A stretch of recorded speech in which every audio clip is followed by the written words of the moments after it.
Hai marketeers, kita kembali dalam 10 Minutes Industry Update. Saya Martani, Industry Head Resources Infrastructure and Utilities, Markplus Inc. Pada episode kali ini, saya akan membahas 5 update dari Industry Resources Infrastructure and Utilities selama sepekan terakhir. PGN Solution meraih bronze di ajang ARC Award International. Dikutip dari republika.co.id Jakarta, Subholding Gas Group PT Pertamina Persero kembali meraih prestasi ajang internasional. Melalui salah satu afiliasi yakni PT PGN Solution, berhasil meraih bronze winner untuk kategori ilustrasi di bidang infrastruktur energi pada kompetisi laporan tahunan ARC Award Internasional ke-35. Laporan tahunan PGN Solution mengambil tema Pejuang Negeri, Penjaga Negeri. Tema tersebut diangkat dan dilandasi dengan pencapaian di tahun 2020. PGN Solution terus berjuang untuk memberikan pencapaian terbaik melalui langkah ekspansi bisnis, pengembangan usaha dari hulu ke hilir, inovasi layanan, hingga peningkatan produktivitas dan kreativitas yang berkelanjutan. PGN Solution mendapatkan opini wajar tanpa pengecualian setelah melalui proses audit keuangan dari auditor independen PricewaterhouseCoopers atau PwC. WTP adalah opini audit yang akan diterbitkan jika laporan keuangan dianggap memberikan informasi yang bebas dan risalah saji material. Presiden Joko Widodo menyebut porang akan menjadi makanan pokok pada masa depan. Menurut Jokowi, pemerintah sedang mendorong hilirisasi dan industrialisasi komoditas lokal, dan salah satunya adalah tanaman porang. Presiden menjelaskan, porang sangat mudah ditanam dan bisa hidup di tanah seperti apapun.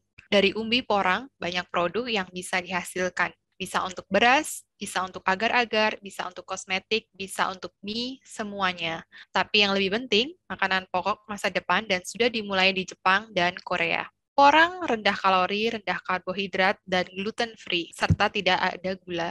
Porang menjadi makanan sehat ke depan.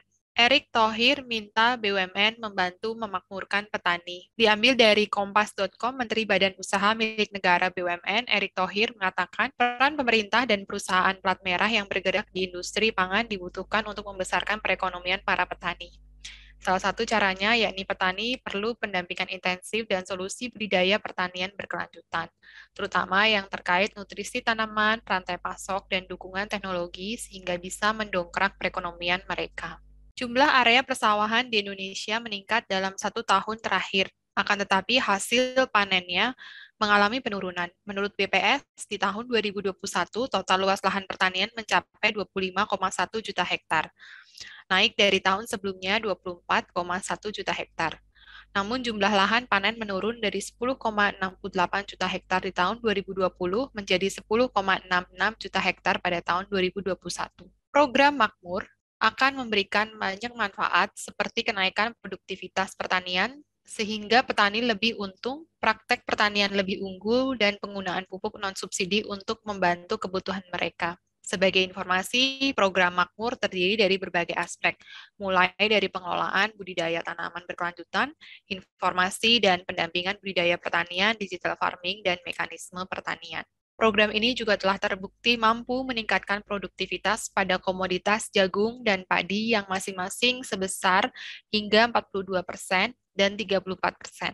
Begitu juga dari sisi keuntungan petani terjadi adanya kenaikan, yaitu untuk petani jagung sebesar hingga 52% dan petani padi sebesar hingga 41%. Direktur Utama PT Pupuk Indonesia, Bakir Pasaman, mengatakan, dengan meningkatnya keuntungan, daya beli juga meningkat, sehingga petani memiliki kemampuan membeli pupuk non-subsidi. Hal ini sesuai dengan salah satu tujuan program ini, yaitu bagaimana pemanfaatan pupuk non-subsidi untuk produktivitas pertanian. Hingga Juli 2021, tercatat luas tanam program Makmur sudah mencapai 29.619 hektar, dengan akuisisi petani tercatat 25.775 orang. Untuk mewujudkan energi bersih dan ramah lingkungan, membutuhkan banyak tugas yang dilakukan pemerintah dan banyak pihak. Dan demi merealisasikan Indonesia mencapai energi surya yang nol emisi karbon pada 2060, Fabi Tumiwa, Ketua Umum Asosiasi Energi Surya Indonesia, menegaskan beberapa tahapan perlu dilakukan. Yang pertama, untuk melakukan transisi energi menuju nol emisi karbon, pemerintah dan masyarakat perlu meningkatkan pasokan energi terbarukan 2-3 gigawatt per tahun sampai dengan 2025. Yang kedua, Feby menegaskan tidak memberikan izin ke pembangkit listrik tenaga uap atau PLTU batu bara sebelum tahun 2023. Juga harus mengurangi penggunaan PLTU dan PLTGU dengan kekuatan 5 gigawatt sampai dengan tahun 2025.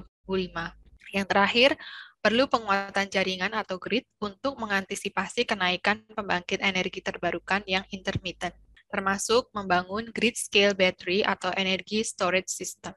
Jika energi terbarukan terrealisasi dan di Indonesia bisa mencapai nol emisi karbon sebelum tahun 2060, Feby meyakinkan tidak ada kerugian yang dihadapi, bahkan untuk perusahaan listrik negara sekalipun. Pupuk Indonesia menggelar kompetisi riset pertanian berhadiah total 1,5 miliar rupiah. Dikutip dari kontan.co.id Jakarta, PT Pupuk Indonesia Persero menggelar kompetisi riset pertanian untuk generasi milenial di perguruan tinggi dengan nama Fertinovation Challenge 2021. Acara ini digelar dalam rangka memperingati Global Fertilizer Day pada 13 Oktober 2021 mendatang. Dalam ajang ini, total hadiah yang diberikan mencapai 300 juta dan pemenang berkesempatan juga untuk mendapatkan pembiayaan inkubasi riset hingga 1,5 miliar dalam bentuk pengembangan ide riset, magang eksklusif, dan coaching. Wakil Direktur Utama Pupuk Indonesia, Nugroho Kristianto, menyebutkan tujuan Fertinovation Challenge yakni untuk menjangkau ide dan karya inovasi dalam mendukung visi perusahaan sebagai penyedia nutrisi tanaman dan solusi pertanian yang berkelanjutan. Kompetisi ini dapat digunakan sebagai platform kolaborasi dengan akademisi dalam pengembangan inovasi yang berdampak pada ketahanan pangan, masyarakat, bisnis, dan lingkungan di masa depan. Marketis, demikian 5 update dari Industry Resources Infrastructure and Utilities. Jangan lupa like, komen, dan subscribe kanal Marketis di YouTube.